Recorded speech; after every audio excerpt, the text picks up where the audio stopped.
اعوذ باللہ من الشیطان الرجیم بسم اللہ الرحمن الرحیم رب اشرح لی صدری ویسر لی امری واحلل عقدۃ من لسانی یفقہوا قولی۔ عزیزان، جدید علم کلام کے عنوان سے گفتگو ہو رہی ہے۔ درس 10 میں ہم نے بہت سارے عنوان پہ گفتگو کی تھی، جیسے الحاد کے کتنے اسباب ہیں، کن وجوہیات سے لوگ ملحد ہو گئے تھے، ہم نے یہ گفتگو کی تھی۔ سب سے پہلا جو ہے وجہ تھی وہ یہ کہ خدا کے وجود کا جو انکار تھا اور اس کے وجود کے ثابت ہونے کے اوپر دلیل بھی تھی، لیکن جو وجود کے ثابت ہونے کے اوپر دلیل تھی تو اس دلیل کو جو رد کیا تھا، جو مغرب کے فلاسفر تھے انہوں نے رد کیا تھا، اس رد کی بنیاد پر لوگ ملحد ہو گئے۔ کیوں؟ کہا کہ اس کے مقابلے میں ہمارے پاس دلیل ہے۔ اور دوسری وجہ یہ تھے کہ شر کے بنیاد پر دلیل ان کو موجود تھی، یعنی کہ ہم یہ کہہ رہے تھے کہ اس دنیا میں جو ہے شر جو ہے باغ ہے، موجود ہے، اس کی علت ہے، کیا وجوہات ہیں، لیکن ان کا یہ کہنا تھا کہ شر کی بنیاد سے خدا کے وجود کا انکار کرتے ہیں۔ اگر خدا بند عالم قادر مطلق ہے تو یہ شر کا کیا کام ہے؟ اس اپنی قدرت کے ذریعے سے اس شر کو مٹا سکتا ہے، لیکن اس شر کو دیکھتے ہوئے ہم خدا بند عالم کو قادر مطلق نہیں مانتے ہیں۔ تو یہ ایک دوسری وجہ تھی کہ لوگ ملحد ہو گئے۔ اور ایک تیسری سبب یہ کہ ملحدین جس کا سہارا لیتے ہیں وہ یہ کہ کیا ہے کہ نفی جو ہے خدا کے وجود کے اوپر جو ہے نفی آ گئی تھی۔ نفی یعنی خدا کے وجود پر بھی اور خدا کے تدابیر پر بھی نفی پہلے سے موجود تھی، اس وجہ سے جو ہے لوگ ملحد ہو گئے۔ عزیزان، یہ تھا کل کے درس میں کچھ پوائنٹس۔ آج جو ہے بیان کرنا ہے الحاد کو آگے بڑھاتے ہوئے کہ ملحدین کا بیتاج بادشاہ کون تھا۔ ڈاکنگ، بیتاج بادشاہ جو ہے ڈاکنگ، جس طریقے سے ہمارے بادشاہ جو ہیں حضرت محمد صلی اللہ علیہ وآلہ وسلم ہیں، ان کے اوپر کتاب نازل ہوئی، اسی طریقے سے ملحدین کا جو بادشاہ ہے، جو پیغمبر ہے، پیغمبر مانتے ہیں وہ ڈاکنگ ہے۔ ان کی کتاب ہے دی گاڈ لیویجنگ کے نام سے۔ یہ ملحدین کی مقدس کتاب ہے، کیا ہے؟ مقدس کتاب ہے۔ جس طریقے سے قرآن ہمارے لیے مقدس کتاب ہے، اسی طریقے سے یہ ملحدین کی کتاب ہے۔ جس طریقے سے عیسائیوں کے لیے انجیل کتاب مقدس ہے، جناب داؤد کی قوم کے لیے جو ہے زبور جو ہے مقدس کتاب ہے، تو اسی طریقے سے جناب موسیٰ کی قوم کے لیے جو ہے تورات جو ہے مقدس کتاب ہے، اسی طریقے سے ان کے لیے مقدس کتاب دی گاڈ لیویجن یہ مقدس کتاب ہے۔ ان کتابوں کے ذریعے سے ہمارا رد کرتے ہیں، ہم قرآن کے ذریعے سے ان کا رد کرتے ہیں۔ قرآن اور اہل بیت کی جو بھی علوم ہیں اور عقلی جو دلائل ہیں، ہم ان کے ذریعے سے رد کرتے ہیں۔ عزیزان، جو جدید ملحدین کیا ہیں، اسی کے پیروکار ہوتے ہیں اور اپنے تمام ذرائع ابلاغ سے استفادہ کرتے ہیں اور اس الحادی نظریے سے استفادہ حاصل کرتے ہیں اور رد کرتے ہیں۔ اور جس طریقے سے شر کے مسئلے پہ اس کتاب میں آپ دیکھیں گے، جو شر کا جو عنوان ہے اس کے مطابق جو ہے اس سے استفادہ حاصل کرتے ہیں جو جدید ملحدین، اور جو انہوں نے جو ہے شر کا جو ہے رد کیا ہے، شر جو ہے اس وجود میں آنا، خدا کا وجود نہ ہونا، یہ جو مغالطہ ہے اس کی بنیاد پر جدید ملحدین فائدہ اٹھاتے ہیں۔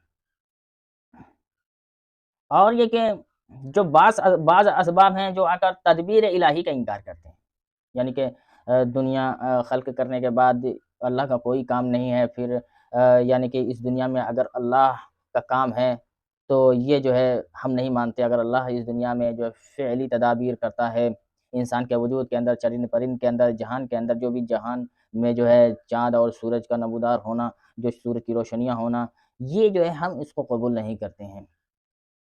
ایک دوسری وجہ تھی کہ اس کے مقابلے میں اس کے لیے جو رد جو ملحدین نے دیے تھے، جو جیسے ڈاکنگ ہیں، تو اس کی جو ہے اس وجہ سے جو ہے یہ جو ہے ملحد ہو گئے۔ ایک جو ہے ڈاکنز کائنات خلق کرنے کے بعد خدا کی ضرورت نہیں، یہ اس کا ایک نظریہ تھا۔ ترجمہ ہے اس کا یہ کہ اندھا گھڑی ساز، یہ اس کتاب کا مطالعہ کریں گے کہ اندھا گھڑی ساز، اس کے اندر اس نقطوں کو بیان کیا گیا ہے شر کے عنوان سے۔ اگر خدا جیسی ذات موجود بھی ہے تو تدبیر کائنات کے اندر، کائنات کی ربوبیت کے اندر کوئی کردار نہیں ہے۔ کیا ہے اس کائنات کے اندر رب العزت کا کوئی کردار نہیں ہے کہ اس دنیا کی تفسیر کرے، اس دنیا کے جتنی بھی ضروریات ہیں وہ پورا کریں عزیزان۔ یہ ایک نظریہ تھا ڈاکنگ کا۔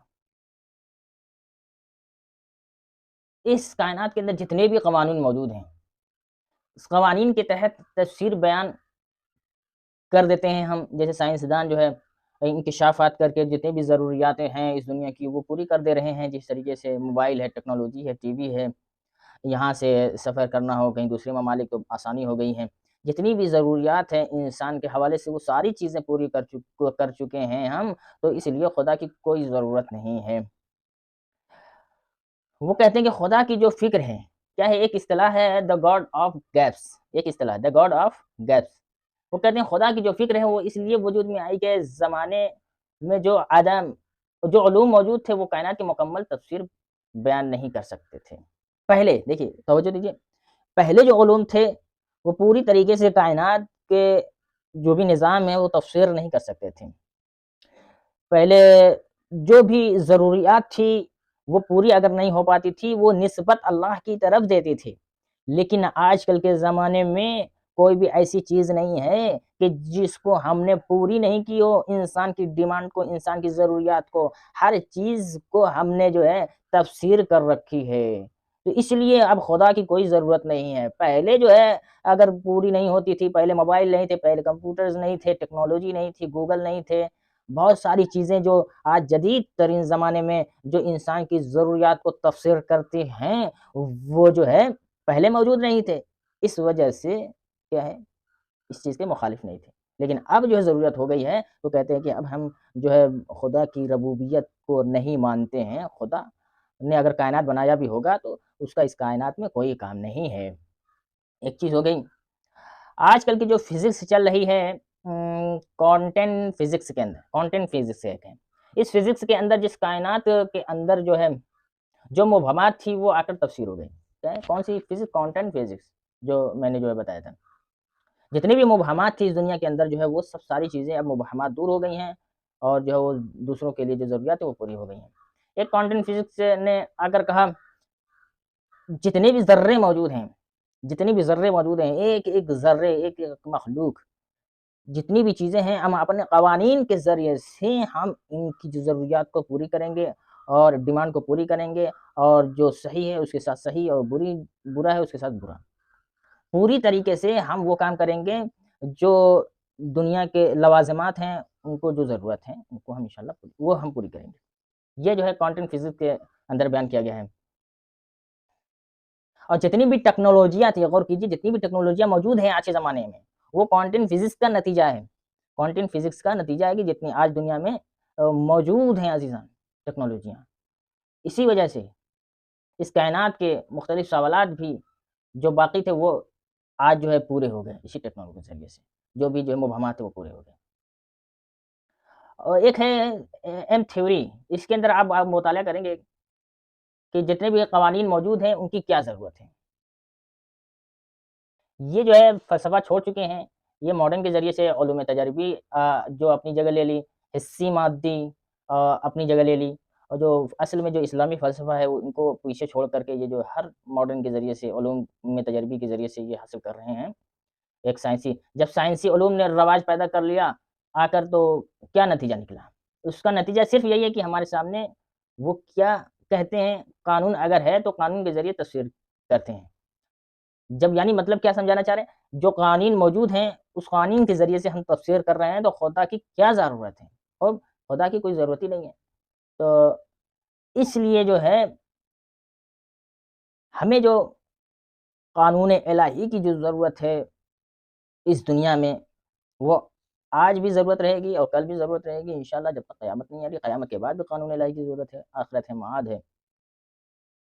تو انشاءاللہ وآخر دعوانا الحمد للہ رب العالمین۔